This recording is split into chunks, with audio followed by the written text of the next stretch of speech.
میرا سوال یہ ہے کہ آج کل یہ خبروں میں آ رہا ہے ٹی وی پہ بھی کہ بھائی مریخ سے رابطہ ہو گیا ہے سائنسدانوں کا. تو سوال یہ ہے کہ کیا یہ اسلامی نقطہ نظر کے مطابق دوسرے سیاروں پر یا دوسرے اجرام فلکی پر زندگی یا زندگی کے آثار کا ذکر ہے؟ ذکر میں کافی دفعہ ذکر کر چکا ہوں اس کا. جی قرآن کریم میں واضح خبر ہے کہ زمین کے سوا بھی جو آسمانی وجود ہیں ان میں زندگی ہے اور وہ زندگی اس زندگی سے مل بھی سکتی ہے.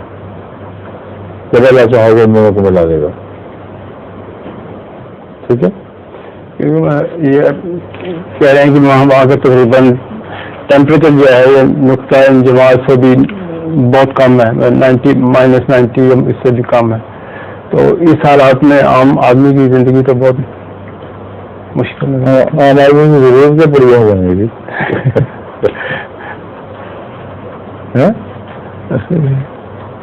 زندگی جن حالات میں بھی پیدا ہوئی اور نشو و نما پا رہی ہے ان حالات کے مطابق وہ ڈال جاتی ہے. خدا چاہے کہ قانون میں قدرت ایسا ہے زندگی کو ان حالات کے مطابق ڈھال دیتا ہے. اب پولر بیئرز ہیں وہ ان کو بلا کے یہاں چھوڑ دیں صحرائے عرب میں نہیں سروائیو نہیں کر سکتے. کیسے مر جائیں گے؟ اب ہر ایک جگہ کے لیے اپنی چیزیں ہیں. صحرائے عرب کے لیے کیے مقومے خاص قسم کے پرندے خاص قسم کے وہ خوب نشو و نما پاتے ہیں. اس لیے اگر باہر زندگی کوئی ہے تو اپنے حالات کے مطابق ڈھالی جا چکی ہوگی.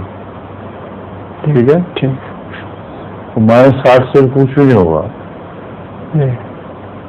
شکریہ. ظہور مہدی